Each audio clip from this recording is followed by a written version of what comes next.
Guys, I've just broken last month's record. This is my newest, biggest month, and we are going over the September trading monthly recap. Now, I'm Unbiased Trading. I'm also known as Ghost Trades on Twitter, and let's get straight into this. Now, as usual, if you have watched any of my other videos, or maybe you haven't, normally these monthly recaps are a bit more of a rant. I just kind of take you through the emotions I've kind of felt. This is a general kind of journal purpose for me, and mainly I'm just speaking off what I've journaled personally about this month, and then kind of just getting it into video format and me talking about it. So as you can see, this is the calendar. This is my TraderSync. I personally have been using them. I think it's now just about a year I've been using TraderSync, maybe a bit less, but about a year I think. I really like them personally. Very easy to just import, and you can even auto upload. I think now your trades from a brokerage. Now I use TradeZero. I don't try and publicize that really because I don't really like TradeZero. However, I will be moving from them very soon. I think around the end of year, around Christmas is probably when I'll move over. But yeah, this is at least the calendar, so you can see. At least at the beginning of the month, it was really slow. We'll get into this a bit more in a bit, but you can at least see on a calendar perspective, I did not take a trade until the 5th of September, and then waited a day, took 7th. And overall, it was a good month, but we ended up around 6,704. So I think after locates, this pushed it down to about 6,300 or 400, I believe, off the top of my head. And last month, I think we were at 6,300 or maybe 200. And then after commissions, it was about 5,900 or just above 6,000. Normally for me, I get this question a couple times, is why do my locates not cost too much? Now, I do use TradeZero, and TradeZero do have very high locates. Most of the time, they do have locates, but because I am located in London, so that's the UK, I normally wake up quite early and then locate. So there will only be very rare times where if something pops really high, like near the open, then I'll have kind of expensive locates. But most of the time, I'm getting my locates for not really anything that crazy, but like about 5 cents to 8 cents. Depending on the kind of ticker. Sometimes I won't trade a ticker if the locates are too expensive. I only think that's happened a couple times this year. It did happen a lot more in 2022, but this year it hasn't happened as much. I believe the highest locate I've ever spent was about 15 cents or maybe 16 cents, and that was for a higher price ticker, and that kind of made it worth it. But still, TradeZero, not the best, wouldn't recommend it, but at least for a lot of us, TradeZero is kind of the only option, at least at the moment. Next, this is the equity curve. So kind of case in point, you can see I was hovering around at kind of 1K for a lot of the time, to be honest, until like the 18th, actually until the 20th. And then really the last 10 days really got me this P&L. So this is a very clear-cut example that, you know, your distribution of income when trading is going to be super wild. It's going to vary a lot. Everyone likes to, and I am, definitely guilty of this. I used to have a compound spreadsheet, showing me, oh my God, I'd be a millionaire in 2 years if this just kept up. You can get wealthy really quickly using trading, and there's a lot of case studies for that, but it is not something that's going to be, you just times this by 222 days in a year. Sorry, I think it's 252 working days.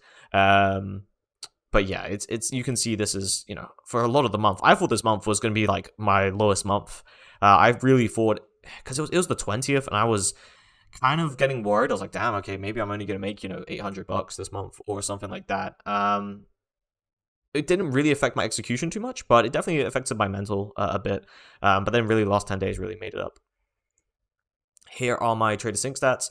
So we can see return on winners was about 8K, and I lost about 1.2. If some of you have watched the previous ones, you will instantly see that I have maybe sized up a bit. And we can see the win rate was 72%, loss was 27%.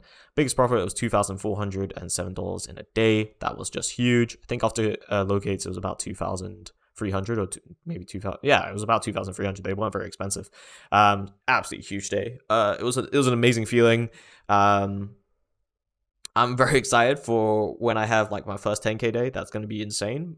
It's not for a while. I don't think for a while, but at least at the moment, that is just felt incredible. Had 8 total winners, 3 total losers, and my average hold time is about 6 hours, which makes quite a lot of sense because I'm normally holding until close. So normally I'm entering no later really than 10 o'clock. Most of the time, at least recently, it's been legit on the 9:30 candle pretty much every time. And then normally, which would make sense based on stats, I'm either going to be losing in the morning, because in the morning, if we get a really huge spike, like I'll show you some examples, normally I have a stop between 12 and 15%, never really wider than that, and I'll take my loss in the first kind of 30 minutes. Profit to loss ratio about 2.4, but yeah, I think those are all the kind of key stats. Now, this is the worst trade of mine. Now, I think if someone was to guess why this is the worst trade, they're going to be like, well, your stop was like pretty much at like high of day. There's obviously, I guess, this pivot level if you just trade a bit discretionary. Even if you don't trade discretionary, this is, I guess, would still be a pivot level up here. So while your stop there, you know, you're getting stopped out just on a high of day, well, not high of day, like pre-market high clear out. For me, the reason why it's a bad trade is because I just entered way too early. Based on statistics, if it's below VWAP, I should either... I think the most optimal setup for this would be if it's below VWAP, you have a very tight stop, and if it clears VWAP, then you wait until an extension and then you short again. That's like quite a good way of doing it, at least from what I've seen in data. But I don't personally like having more than one trade on a day. Reason being is I've just noticed, at least for me, mental capital is a big issue for me. I start to do really stupid things if I take more than one trade at the moment. Now, I haven't taken more than one trade for... I think maybe about 7 months, 8 months, maybe almost a year. Don't quote me on that, but I think it's just about there. Main reason being was I just noticed, okay, I can be profitable if I take multiple trades, but there's a higher likelihood that I'm going to maybe have a bit of mental capital burnout and do something stupid like oversize, take too many trades, overtrade. Those have all been really classic issues for me. So at the moment, I've just limited myself to one trade a day, and I try and take the highest probability trade. I think I've done a thread about this, but if I don't, I'll try and do a video about it in the future. But I'm not too sure how much I want to give away on it, but it's pretty simple. You're basically just using the key variables for a setup, the ones that have the most weight, and then you're looking at the highest statistical reward for those variables, and then kind of choosing it based on that. So at least for me, normally it's just, simply put, it's normally just gap percentage. The higher the gap percentage, normally the better fade, or at least the most higher likelihood of a better fade. So yeah, really this trade, I got in way too early, I think, at least in my opinion. I think this gapped up, if I remember correctly, CRNX, I think it was about 70%, maybe 60-70%. Gap percentage. So it wasn't a huge gap up, but definitely wasn't small. You know, it wasn't 20. I don't really trade 20% at all anymore. If you see me trade at 20%, that's not very good. I shouldn't have really done it. But normally I'm aiming for above 50%. Sometimes I'll take a 40, sometimes, but most of the time it's above 50% kind of gappers. So realistically for this, I should have waited for maybe a 5-7% spike. Not a terrible trade. Like, I don't think I've had a trade this month where I look at this and I'm truly disgusted. I just think this was a loss, but I think it could have maybe done a bit better, but I'm not trying to overfit or kind of do this recency bias to change all my strategy settings now just because of this one trade. Next is my best trade. Now, why have I put a losing trade as my best trade? Main reason being is I'm just really happy how fast I was with this execution to get out before this halt. Now, there's kind of like a margin of safety I like to take. So I think going into this halt, I was down about 10, maybe 11%, and my stop was about 15%. The reason I got out was because I was like, okay, if this halts, and this goes above 15%, then I've just taken a larger loss, and I just don't need that.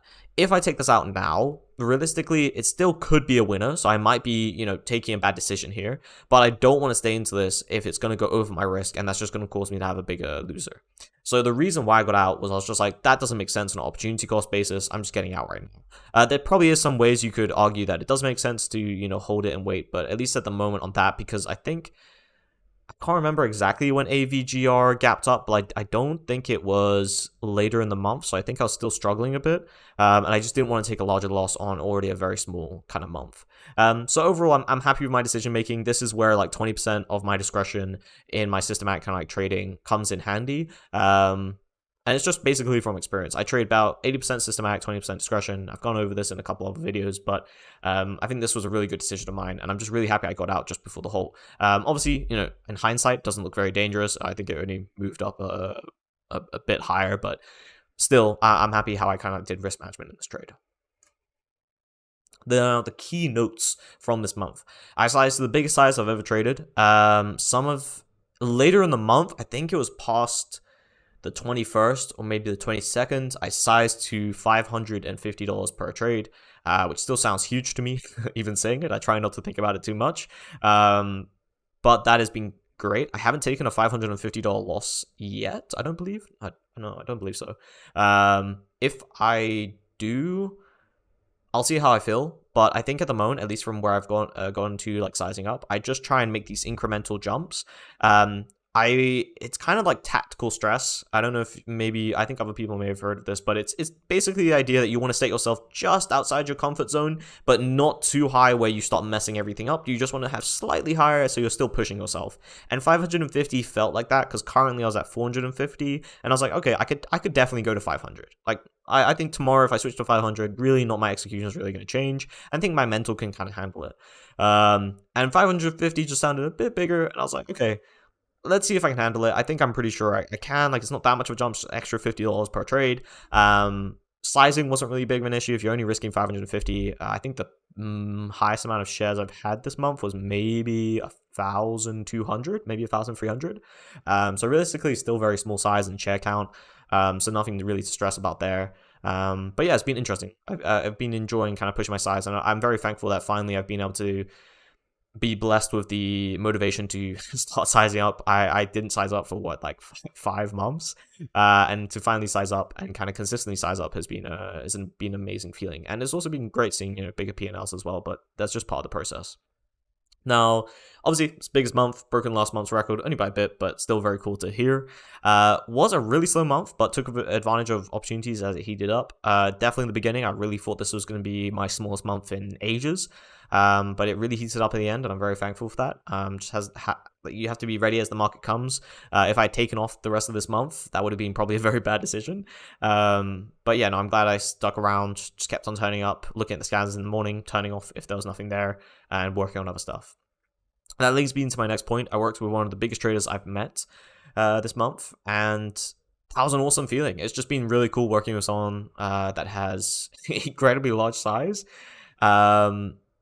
It's for the futures markets, and he runs... Actually, I won't give away too much about him, but overall, it's just been a very cool experience working with someone that trades such huge size, and it's been very awesome to learn from as well. My futures algos have been going very well. I know I did a thread about them. I don't think I've done really oh no, I have done a video recently about futures algos, but I'll try and do more videos about them. I think, to be honest, the thing that's hard for me at the moment with doing content for futures algos is there's not much changing. Like, once I've created them, I try and provide as valuable content as I can based on how I create algos, like backtesting, robustness testing, all the biases you can fall victim to. And that's also why I run the bootcamp as well for backtesting, just because I think it's a fundamental skill and it's helped me so much. But once you've got them live, there's definitely comparison checking and making sure that they're still working compared to backtests, and like making sure risk is managed. And then there is the whole kind of new just a whole area of learning about portfolio management and understanding how you can set risk differently for different algos within that portfolio of algos and things like that. I'm still learning that. I don't really feel comfortable just yet doing videos where I'd be proud of like what I'm producing, at least in content wise, on that. But I'm still learning a lot about that, and that's been very useful. I have really seen a benefit from consistent hard workouts. So recently, in last month, I moved to a new apartment. It's got like a nice pool and a nice gym. I have worked out consistently for past 2 years or so. Now, a big difference is working out at home is good. Don't get me wrong, I think it's good. But working out in a gym with other people and with a lot heavier weights to your disposal and just more machines, more equipment, game changer, man. You can put on so much more muscle, and you can actually get really tired and exhausted throughout the gym, and you can do it a lot quicker. Like, home workouts was a kind of a chore. Like doing 50-minute workouts just to kind of like get a decent sweat on was kind of annoying to me, at least. And I'm not a huge runner, so normally it's just like a lot of weights and then some kind of like quick cardio, like HIIT cardio. But having machines and running machines, rowing machines, also great, cycle machines, just awesome thing. And especially I've been trying to do them before I trade, so get out a lot of that kind of anxiety and angst in the morning, and then just go trade with a clear mind. One thing I've also noticed, I've kind of started to do fasting in the morning. I am way sharper with decision making once if I don't have food in the morning. I'll have something very light. I'll have like a coffee and maybe like a bar of some kind, whatever that may be, a cranberry bar or anything like that, and then just get straight into work and get straight into looking at scans and kind of trading. Has been huge for me, and I've really noticed a big difference in how sharp I am mentally with decision making. So maybe give that a try. I don't know if it's for everyone. At least for me, it's made an impact. But those have been really the key things this month. Thank you for watching, and if you enjoyed, please like and share with anyone else who might be interested, and I really hope your month went well as well.